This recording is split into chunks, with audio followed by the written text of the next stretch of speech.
आपने इस घर को बनाया है, 4 आश्रम होते हैं। उनमें सबसे बड़ा आश्रम गृहस्थ आश्रम है। 25 साल तक पढ़ा लिखी करते हैं वो ब्रह्मचर्य आश्रम होता है। इसके बाद गृहस्थ आश्रम होता है, इसके बाद वानप्रस्थ होता है, इसके बाद संन्यास होता है। तो आप लोगों ने इस गृह प्रवेश घर बना करके किया है। इसमें 3 चीजों का आपको ध्यान रखना है। सबसे पहले देव पूजा। जिस घर में सदस्य रहते हैं उस घर में रहने वाले प्रत्येक सदस्य का देव पूजात्मक भाव होना चाहिए। और जो देवात्मक भाव नहीं रखेंगे तो ये घर घर नहीं रहेगा।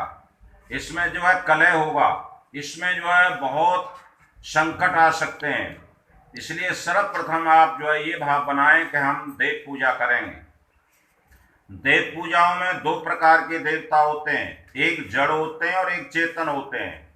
तो सबसे पहले जो चेतन देवता हैं उनको मैं बताऊंगा, क्योंकि समय का अभाव है इसलिए बहुत शीघ्रता में कर रहा हूं। परंतु इतनी दूर से चल कर के आया हूं तो मेरा कुछ कर्तव्य बनता है कि मैं आपको कुछ बताऊं। तो सर्वप्रथम देव यज्ञ होता है और देवता 5 होते हैं। सबसे पहला, दुनिया में सबसे बड़ा देवता कौन होता है? माता।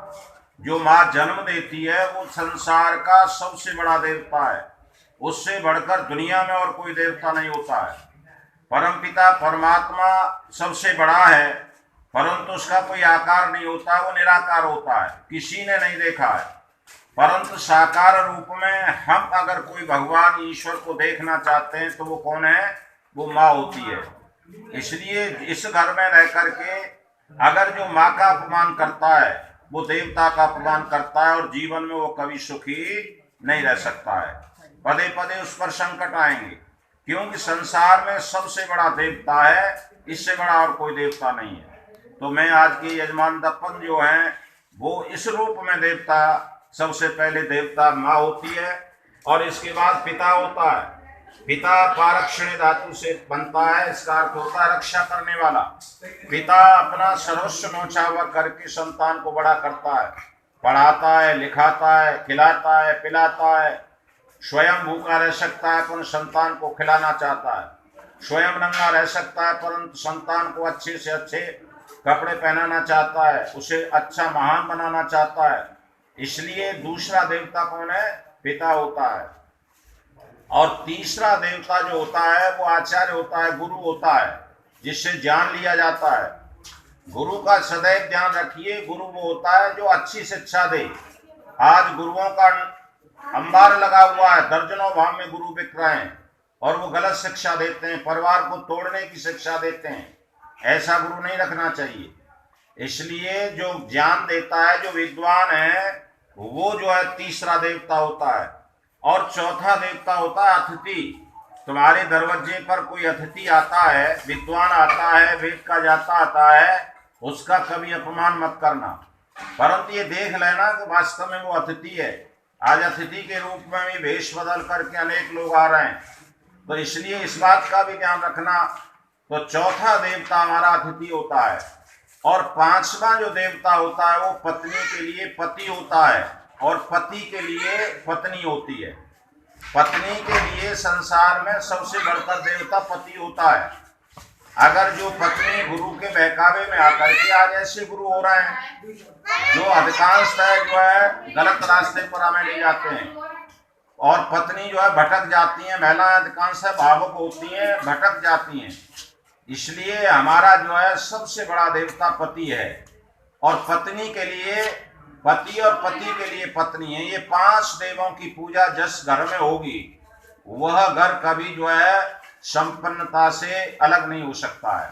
इसलिए आप इस बात का विशेष ध्यान रखेंगे कि इन 5 देवताओं की अपने घर में पूजा निरंतर करते रहेंगे तो निश्चित है कि परमपिता परमात्मा तुम्हें निरंतर आगे ले जाएगा और आगे बढ़ाएगा। दूसरी बात मैं ये कहना चाहता हूं कि जड़ देवता जो होते हैं, जड़ देवता अनेक होते हैं। जैसे पीपल है, ये जड़ देवता में आता है। जैसे वायु है, अगर आपको एक क्षण वायु न मिले तो आप क्या श्वास ले पाएंगे? और श्वास नहीं ले पाएंगे तो आपका जीवन नहीं चलेगा। तो ये जो जीवन हमारा चल रहा है ये वायु से चल रहा है, हवा से चल रहा है। और इस हवा को कौन दे रहा है? वह परमात्मा दे रहा है, इसका किराया नहीं ले रहा है। अगर आप अपना कृत्रिम हवा लेंगे, पंखा कूलर आदि चलाएंगे तो उसका बिल देना पड़ेगा, परंतु उस परमपिता परमात्मा जो वायु प्रदान कर रहा है उसका कोई किराया नहीं जाता। इसलिए ये वायु देवता है, हमें जीवन देता है, तो हमें इसे शुद्ध करना बहुत आवश्यक है। हम जो है जितना प्रातः से लेकर सायंकाल तक जितनी हम गंदगी करते हैं, अपने शरीर से गंदगी निकालते हैं, वैसे गंदगी करते हैं, और उसके बदले में अगर हम वायु को शुद्ध नहीं करते हैं तो हम पाप करते हैं। इसलिए ऋषियों ने यह विधान किया है कि प्रत्येक गृहस्थ को प्रातः और सायं ये हवन करना चाहिए। इस हवन से वायु शुद्ध होती है। जितना आप घी इसमें डालेंगे, जितनी सामग्री डालेंगे, उससे हमारा वायुमंडल शुद्ध होगा। बहुत से लोग ये कहते हैं कि जी आप इस घी को अग्नि में जला देते हैं, इससे कोई लाभ नहीं होता है। एक छटाक घी खाने से जो लाभ एक व्यक्ति को होगा, वो 100 ग्राम घी जलाने से असंख्य लोगों को लाभ होता है। अच्छा, आप एक उदाहरण समझिए कि आप जो है रसोई घर में महिलाएं गृहिणी जो है खाना बनाती हैं, अगर एक मिर्च को अग्नि पर डाल दिया जाए तो कितना लाभ हुआ?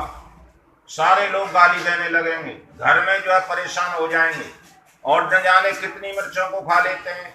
इसका भाव क्या हुआ कि एक मिर्च अगर अग्नि में डाल दी तो ये अग्नि देवता का गुण होता है कि ये उसे असंख्य गुना कर देती है।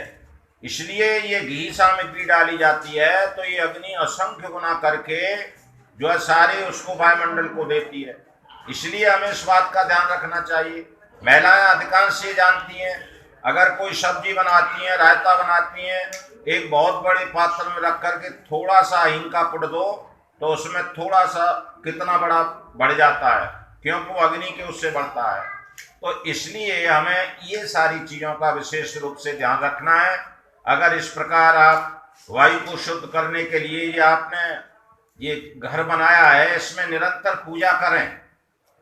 अभी बलवैष्णव देव की दशावती लगाई है, तो इस बात का ध्यान रखें कि आपके परिवार में नित्य प्रत, पहले तो माताएं करती थी, जब भोजन बनाती थी तो एक चंदिया जिसे बोलते हैं, एक रोटी गाय या अतिथि के लिए जरूर बनाते थे।